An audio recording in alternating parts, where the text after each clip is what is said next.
Education news group का YouTube channel ARJ गुरु आपका स्वागत करता है।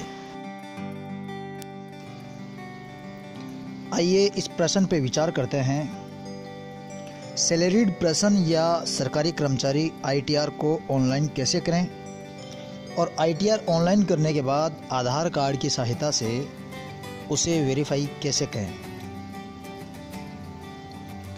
सर्वप्रथम नीचे दिए गए लिंक को ओपन करें। लिंक आपको नज़र आ रहा है इनकम टैक्स इंडिया e-filing.gov.in। इस लिंक पर आप अगर रजिस्टर्ड नहीं हैं तो दाईं तरफ ऊपर की ओर रजिस्टर योरसेल्फ बटन पर क्लिक करें और अपना अकाउंट बना लें। यदि आप पहले से रजिस्टर्ड यूज़र हैं तो रजिस्टर्ड यूज़र के नीचे लॉगिन हेयर लिखा हुआ है, उस पर क्लिक करें और क्लिक करने पर एक नई स्क्रीन ओपन होगी। इसमें आपको यूज़र आईडी, आपका पैन नंबर लिखना होगा। ध्यान रखें, यूज़र आईडी में आपको अपना पैन नंबर लिखना होगा। पैन नंबर हमेशा कैपिटल लेटर्स यानी बड़े अक्षरों में लिखें। पासवर्ड में रजिस्ट्रेशन के समय बनाए गए पासवर्ड भरें। डेट ऑफ बर्थ के सामने बने कैलेंडर के निशान पर क्लिक करें। उसमें क्रमशः सबसे पहले साल, उसके बाद महीना और अंत में दिन को चुनें। उसके बाद लॉगिन करें। लॉगिन करने पर चेक, आधार, पैन लिंकिंग से संबंधित अगर नई स्क्रीन खुलती है तो आप अपने आधार नंबर, कैप्चा यानी जो इमेज दी गई है वो भरकर लिंक नाउ पर क्लिक करें। और अगर आपने आधार को पहले से लिंक करवा रखा है तो आपको ये स्क्रीन नहीं खुलेगी। और अगर आप अभी नहीं करना चाहते लिंक तो लेटर के ऊपर क्लिक करें। अब आगे एक नई स्क्रीन खुलेगी। इस नई स्क्रीन में कई सारे ऑप्शन दिखाई देंगे आपको। Dashboard, my account, e filing, e file, compliance, PMGMGY, profile setting, ये आपको विकल्प दिखाई देंगे। इसमें ई-फाइल को सिलेक्ट कर prepare and submit online ITR पर क्लिक करें। ध्यान रखिए, सबसे पहले ई-फाइल को सिलेक्ट करें, उसके बाद में prepare and submit online ITR पर क्लिक करें। Prepare and submit online ITR की नई स्क्रीन ओपन होगी। इसमें आपका पैन नंबर स्वतः ही भरा हुआ दिखाई देगा। असेसमेंट ईयर में वह साल चुनें जो आप जिस साल का ITR भर रहे हैं उससे अगला वर्ष। अगर आप 2016-17 का ITR भर रहे हैं तो असेसमेंट ईयर में 2017-18 होगा। ITR फॉर्म में ITR 1 को ही चुनें। उसके बाद में profile address with from PAN database, from previous return field और न्यू एड्रेस, ये आपको उपरोक्त तीनों विकल्पों में से एक विकल्प की गोलाकार आकृति को चुनना होगा।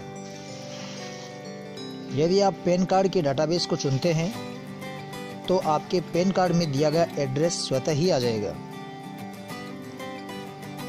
इसी प्रकार प्रीवियस रिटर्न को चुनने पर प्रीवियस रिटर्न में दिया गया एड्रेस स्वतः ही आपके आ जाएगा।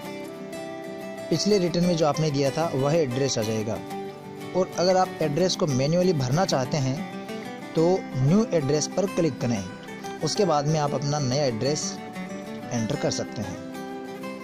उसके बाद में आएगा do you want to digitally sign.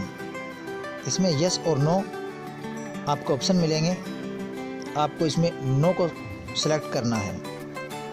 उसके बाद में आपको नीचे की तरफ सबमिट बटन नजर आएगा, उस सबमिट बटन पे क्लिक करें। सबमिट करने पर ITR 1 असेसमेंट ईयर 2017-18 नाम की एक नई स्क्रीन खुलेगी। इसमें सबसे ऊपर previous and submit, save draft, exit और तीर के निशान होते हैं। इनमें instructions, personal informations, income tax detail, tax paid and verification और 80G ये टैब आपको दिखाई देंगे। अब टैब के अनुसार ITR 1 को चुनें। प्रथम टैब, पहला टैब। इंस्ट्रक्शन पर क्लिक करके निर्देशों को आप अच्छी तरह पढ़ें। कुछ महत्वपूर्ण निर्देश जो हैं वो इस तरह से हैं। Back space and back button का प्रयोग नहीं करें। भरे गए डाटा को समय समय पर सेव और ड्राफ्ट अवश्य करते रहें। ध्यान रखना, आपको बैक बटन नहीं दबाना है और डाटा को थोड़े टाइम के बाद सेव करते जाना है, क्योंकि आपके कंप्यूटर की स्क्रीन के दाईं तरफ एक आइडल सीजन टाइमर में से एक काउंटडाउन चलता है। मतलब यह एक टाइम होता है जो 1500 से शुरू होता है और यह समय धीरे धीरे कम होता है। यदि आपने डेटा की एंट्री करते समय ज़्यादा समय लगा दिया है और काउंटडाउन 00 अगर हो गया हो तो आपका सेशन एक्सपायर हो जाता है और आपको फिर से लॉगिन करना पड़ता है।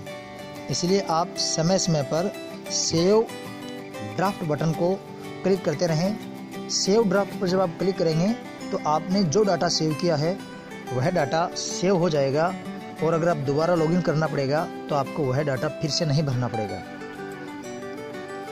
और इसके साथ साथ ही आपका वो काउंटडाउन में जो टाइम है वह फिर से बढ़ जाता है। 2 नंबर आपकी दूसरी टैब आएगी पर्सनल इन्फॉर्मेशन की। पर्सनल इन्फॉर्मेशन पर क्लिक करें या नीचे की तरफ आपको हरे रंग के एरो या तीर के निशान में जो आपको निशान है उसमें दूसरे टैब पर जाने के लिए अगले तीर के निशान पर क्लिक करें।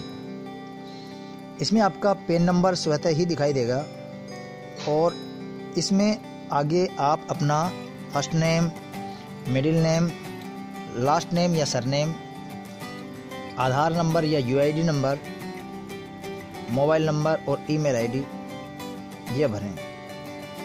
सरनेम या लास्ट नेम भरना ज़रूरी है। जैसे अगर किसी का नाम, ये वीडियो वैसे विनोद कुमार बुडानिया जी हैं, उन्होंने तैयार किया है तो उन्हीं के नाम से उन्होंने बताया है कि विनोद कुमार बुडानिया अगर आपका पूरा नाम हो तो सरनेम में या लास्ट नेम में बुडानिया आ जाएगा, मिडिल नेम में कुमार और फर्स्ट नेम में विनोद आ जाएगा। लेकिन अगर नाम विनोद कुमार हो तो सरनेम या लास्ट नेम में कुमार आएगा और फर्स्ट नेम में विनोद और मिडिल नेम है वो आपको खाली रखना है। और अगर नाम सिर्फ विनोद हो तो सरनेम के अंदर आपको वो विनोद नाम सरनेम में लिखना होगा, मिडिल नेम और फर्स्ट नेम खाली रहेगा। नीचे अपना एड्रेस भरें। लाल रंग के जो स्टार या तारे वाली एंट्री है वो आप जरूर भरें। एम्प्लॉयर कैटेगरी में गवर्नमेंट का चयन करें। रेजिडेंस स्टेटस में RES रेजिडेंस को चुनें। रिटर्न फाइल में आप इस वित्तीय वर्ष 2016-17 हो तो 2016-17 की रिटर्न फाइल 31 जुलाई 2017 तक या इससे पूर्व तक ही विकल्प ऑन और अबव ड्यू डेट को चुनें। परंतु ITR भरने की अंतिम तिथि में परिवर्तन भी हो सकता है। वेदर ओरिजिनल और रिवाइज्ड रिटर्न में ओरिजिनल को चुनें। यदि आपके ओरिजिनल रिटर्न को अपलोड या सबमिट करने के बाद आपको पता लग जाए कि इसमें कोई गलती या कमी रह गई है तो रिवाइज्ड रिटर्न के विकल्प को चुना जा सकता है। इसके नीचे की शेष एंट्रीज भी रिवाइज्ड रिटर्न से संबंधित है, इसलिए इन्हें खाली छोड़ दें। Are you govern by Portuguese civil code as per section SA, इसमें आपको नो चुनना है क्योंकि यह केवल गोवा स्टेट के स्पेशल केस पर ही लागू होता है। उसके बाद आप सेव ड्राफ्ट पे क्लिक करें। अब आप तीसरा टैब इनकम डिटेल पर क्लिक करें। इसमें विवरण आपके DDO द्वारा जारी फॉर्म नंबर 16 की सहायता से भरें। सबसे पहले इनकम फ्रॉम सैलरी या पेंशन में आपके फॉर्म नंबर 16 के पार्ट B में से ग्रॉस सैलरी की राशि भरें। हाउस प्रॉपर्टी में होने वाले आय को दर्शाते हुए हाउस प्रॉपर्टी से कोई इनकम नहीं हो तो 0 भरें। रिटर्न इनकम यदि कोई हो तो भरें, अन्यथा उसमें 0 भर दें। डिडक्शन में 80C में कोई LIC, SI, GPF, tuition fees, home loan का अमाउंट हो या सुकन्या समृद्धि PPF हो या पोस्ट ऑफिस में आपकी कोई PLI हो और सामूहिक दुर्घटना बीमा, इस राशि का कुल योग करके भरें। ध्यान रखें कि एक्सपेंस या NPS या जिनका GPF नहीं कटता है उनकी NPS की राशि 80C में नहीं आएगी। इसकी एक एंट्री 80CCD 1 में जो कार्मिक का योगदान है और दूसरी एंट्री 80CCD 2 में होगी जो गवर्नमेंट का योगदान है। दोनों एंट्रीज को एक समान राशि ही आएगी। 80D में यदि कोई मेडिक्लेम की राशि भरी हो तो भरें, अन्यथा 0 भरें। 5000 रुपये की नगद छूट यानी रिबेट इसमें स्वतः ही आ जाएगी। टैक्स जो पेएबल है वह राशि भी स्वतः ही आ जाएगी। उसके बाद आपको सेव ड्राफ्ट बटन पर क्लिक करना है और इसको सेव कर देना है। इसके बाद आपको चौथा टैब ओपन करना है, tax calculation. Tax calculation open करने के बाद आपके DDO द्वारा काटे गए TDS या टैक्स की अमाउंट दिखाई देगी।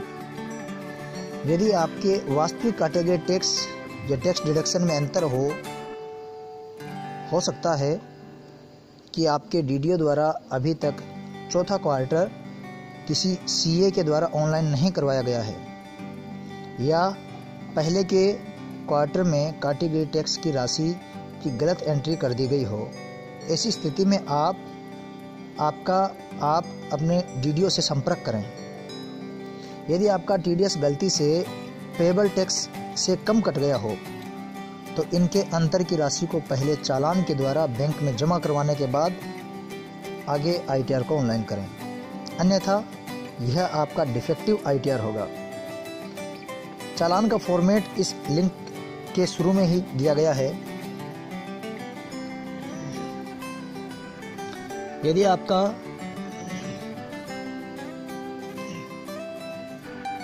TDS गलती से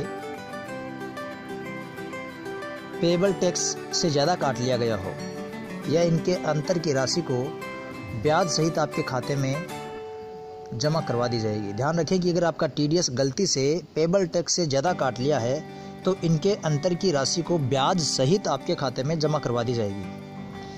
detail of self assessment tax and self assessment tax detail में चालान की डिटेल भरें। यदि आपने टैक्स चालान के द्वारा जमा नहीं करवाया है तो इसको खाली छोड़ देवें।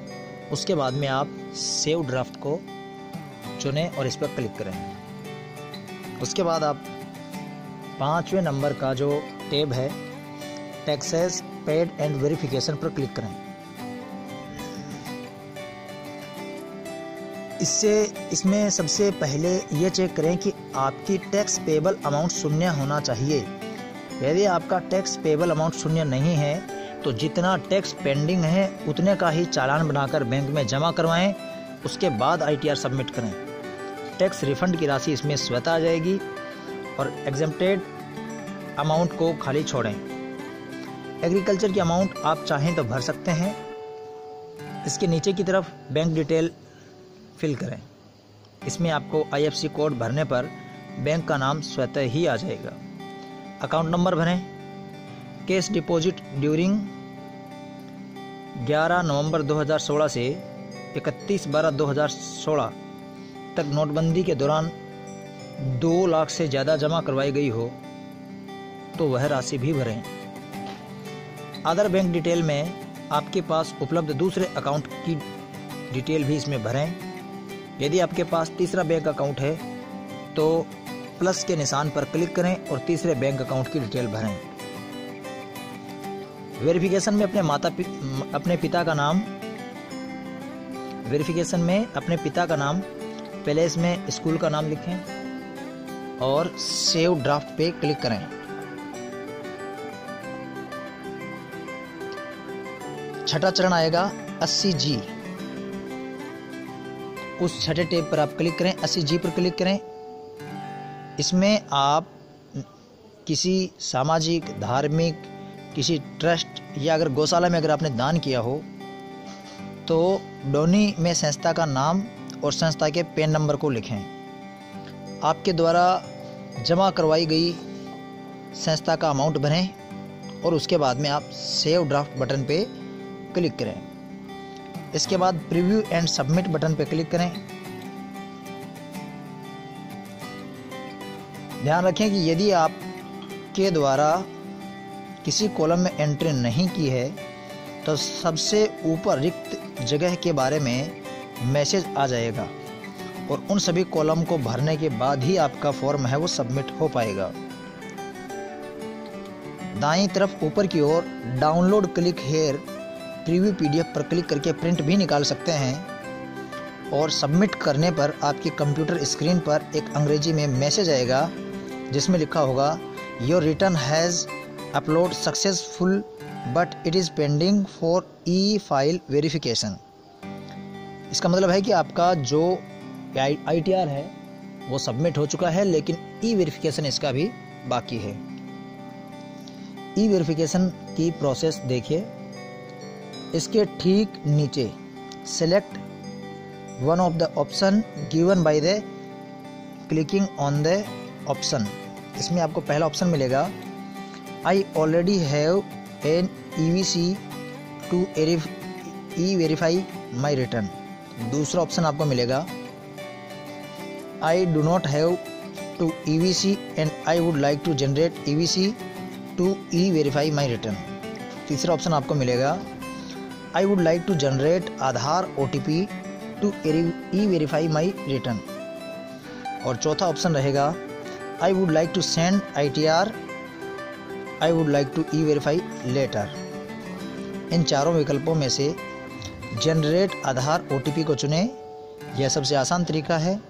आधार OTP के विकल्प को क्लिक करने पर आपके आधार नंबर के साथ रजिस्टर्ड मोबाइल नंबर पर 6 अंकों की OTP आएगी। इस OTP की वैधता सिर्फ 30 मिनट की होगी। मोबाइल से OTP देखकर साइट पर OTP भरें। इसके बाद में रिटर्न सक्सेसफुली ई-वेरीफाई, डाउनलोड एक्नॉलेजमेंट, इसके बाद डैशबोर्ड पर क्लिक करें। इसमें व्यू रिटर्न फॉर्म पर क्लिक करें। इसके बाद आप ITR 1 के प्रिंट के लिए एक्नॉलेजमेंट के संख्या के सामने दी गई संख्या पर क्लिक करें और ITR को डाउनलोड करने के लिए आप ITR व एक्नॉलेजमेंट ITR फॉर्म पर क्लिक करें। ध्यान रखें कि ITR को डाउनलोड करें, यह वही फॉर्म होगा जिस पर साइन करके ऑफलाइन CPC बेंगलोर भेजते थे। ई-वेरीफाई करने के बाद आपको बेंगलोर भेजने की आवश्यकता नहीं है। यही फॉर्म आपकी ईमेल ID पर भी आ जाएगा। यह पासवर्ड प्रोटेक्टेड होगा। इसके पासवर्ड में आपके पैन नंबर और डेट ऑफ बर्थ होती है। जो आपके ईमेल पर यह जो फाइल आती है उस फाइल को जब आप ओपन करेंगे तो आपके पैन नंबर और डेट ऑफ बर्थ होगी। जैसे कि अगर आपका पैन नंबर DKFPK 1234E हो तो आप इसको भरें। उसके बाद में अगर आपकी डेट ऑफ बर्थ जैसे 14 जुलाई 1986 हो तो वो भरें। तो मैंने इसमें फॉर्मेट में बताया है। इसमें पैन नंबर स्मॉल लेटर्स में और आपकी जन्म तिथि दोनों एक साथ बिना किसी स्पेस और बिना किसी गैप के होनी चाहिए। इसके अलावा आप माई अकाउंट ऑप्शन को खोलकर ई-वेरीफाई माई रिटर्न विकल्प को चुनने पर तीसरा विकल्प आधार कार्ड OTP का होगा। इसकी सहायता से आप अपना रिटर्न ई-वेरीफाई कर सकते हैं। यदि आप रिटर्न को ई-वेरीफाई बाद में करना चाहते हो तो पहले की तरह ऑफलाइन ही CPC बेंगलोर भेजना चाहते हो तो आप चौथा नंबर विकल्प I would like to send ITR I would like to e verify letter को चुनें। आपके ITR की स्टेटस जानने हेतु डैशबोर्ड पर क्लिक करें और पेंडिंग टास्क पर क्लिक करें। डैशबोर्ड पर क्लिक करें, उसके बाद पेंडिंग टास्क पर क्लिक करें। यदि आपका ITR आधार के द्वारा ई वेरीफाई नहीं हुआ है तो आप यहां से ई वेरीफाई कर सकते हैं। ध्यान रखें कि ITR के भरने की अंतिम तिथि इस वर्ष 31 जुलाई 2017 है, इसलिए इस दिनांक से पहले ITR जरूर भरें। नंबर 2, SBBJ बैंक का SBI बैंक में मर्ज होने के कारण SBBJ बैंक के IFSC कोड बदल गए हैं, इसलिए नए IFSC कोड को ये साइट एक्सेप्ट नहीं कर रही है। इसलिए थोड़ा वेट कर लें और ITR भरने में कोई गलती नहीं हो, क्योंकि गलत IFSC कोड के कारण पैसे रिफंड होने में समस्या आती है और जिनको रिफंड नहीं हुआ है उनकी ये समस्या नहीं आती है। तीसरा नंबर, आप ये ध्यान रखें कि ITR ई वेरीफाई करने के बाद रिफंड की स्थिति जानने के लिए डैशबोर्ड में कैश ट्रांजैक्शन पर क्लिक करके देख सकते हैं। इस वित्तीय वर्ष में कैश रिफंड 31 जुलाई 2017 के बाद से शुरू होगा, इसलिए इनकम टैक्स की साइट पर कैश ट्रांजैक्शन 2016 का ही प्रदर्शित हो रहा है।